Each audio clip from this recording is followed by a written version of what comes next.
Kalau kamu mengklik atau menonton video ini, berarti kamu tidak asing dengan yang namanya Rapunzel. Rapunzel adalah salah satu dari sekian banyak cerita dongeng yang diadaptasi menjadi film. Salah satunya adalah yang diadaptasi oleh Disney Studio.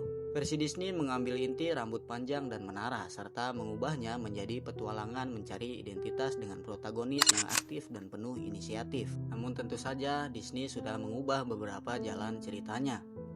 Kisah asli Rapunzel adalah cerita yang lebih suram tentang pelanggaran, penghukuman, dan pengasingan. Elemen cinta dan penyembuhan tetap ada, tetapi didahului oleh pengkhianatan, kekerasan, dan juga penderitaan yang mendalam. Jadi bagaimanakah kisah asli Rapunzel? Jadi begini ceritanya. Cerita dimulai dengan sepasang suami istri yang sangat menginginkan seorang anak. Istri yang sedang hamil dan mengalami ngidam yang parah terhadap sejenis sayuran yang disebut Rapunzel atau sejenis selada dan rampion, yang mana tumbuhan ini tumbuh di taman tetangga mereka. Taman itu milik seorang penyihir atau Gothel dalam bahasa Jerman yang berarti ibu baptis, atau bisa juga berarti orang tua angkat yang sangat ditakuti di sana.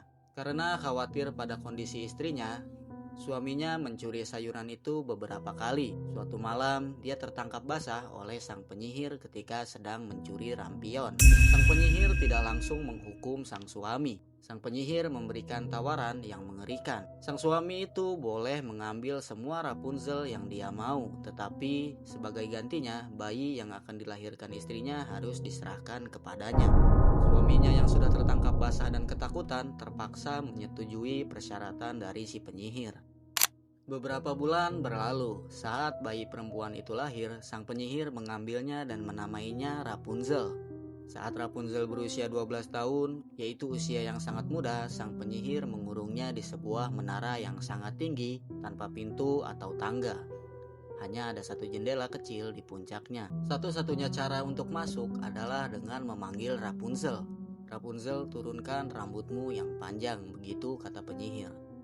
Ketika mendengar itu, Rapunzel kemudian akan menjuntai sanggul rambut emasnya yang sangat panjang dari jendela, dan sang penyihir akan memanjatnya. Namun pada suatu hari, seorang pangeran yang sedang melintas di hutan mendengar sebuah nyanyian, yang mana nyanyian itu berasal dari Rapunzel. Sang pangeran pun terpesona. Dia menyaksikan cara penyihir masuk dan menirunya. Saat pertama kali memanjat, Rapunzel sangat ketakutan karena tidak pernah melihat laki-laki sebelumnya. Namun pangeran itu berhasil meyakinkan Rapunzel, dan mereka pun berbincang-bincang. Pangeran pun mengunjunginya berulang kali, dan mereka sering menjalin hubungan. Dalam versi ini tidak ada petualangan atau karakter sampingan seperti Pascal atau Maximus. Konflik utama muncul karena kebodohan Rapunzel itu sendiri. Suatu hari tanpa sengaja dia bertanya kepada sang penyihir. Dia bertanya, mengapa pakaianku terasa sempit? Mengapa perutku membesar? Dari pertanyaan naif sang Rapunzel, penyihir segera tahu bahwa Rapunzel telah berhubungan dengan pria dan ia sedang hamil. Sang penyihir yang mendengar hal tersebut langsung marah besar, menyebut Rapunzel sebagai anak durhaka. Lalu ia mengambil gunting, dia memotong rambut Rapunzel yang panjang secara paksa.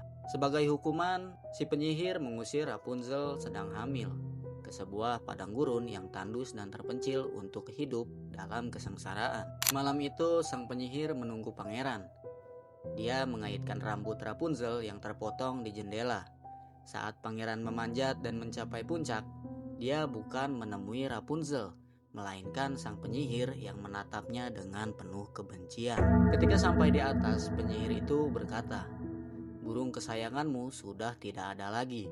Kucing telah membawanya pergi, dan dia juga akan mencongkel matamu." Seketika dalam keputusasaan dan kengerian, sang pangeran melompat dari menara.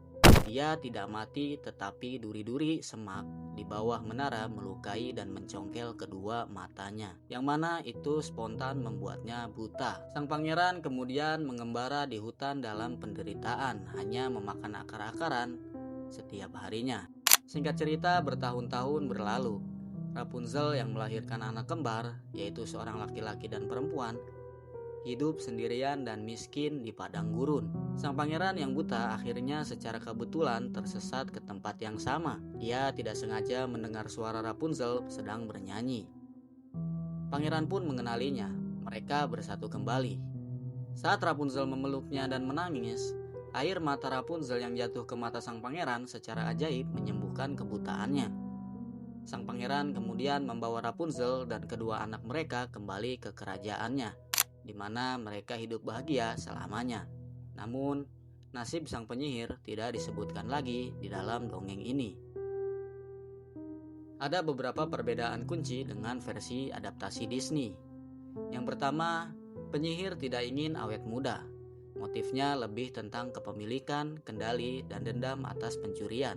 Yang kedua, peran orang tua Rapunzel, mereka memulai seluruh konflik dengan tindakan pencurian dan menyerahkan anak mereka. Yang ketiga, hubungan Rapunzel dan pangeran bersifat rahasia dan mengarah ke kehamilan di luar nikah, yang mana ini menjadi pemicu utama konflik. Yang keempat, pemotongan rambut adalah hukuman yang kejam dan dilakukan dengan paksa. Pangeran dibutakan secara fisik dan menderita bertahun-tahun. Yang kelima, Rapunzel hampir tidak memiliki inisiatif atau kekuatan ajaib. Ia adalah korban pasif yang diselamatkan oleh kebetulan dan air mata. Peran anak kembar sebagai konsekuensi dari hubungannya adalah elemen penting dalam versi ini. Yang keenam, versi asli atau versi Grimm ini lebih tentang konsekuensi dari dosa, yaitu pencurian orang tua Rapunzel. Kejahatan yang muncul dari kecemburuan posesif dan penderitaan yang mendahului kebahagiaan. Jadi, gimana menurut kalian setelah melihat video ini? Jangan lupa like, komen, dan subscribe biar nggak ketinggalan video selanjutnya.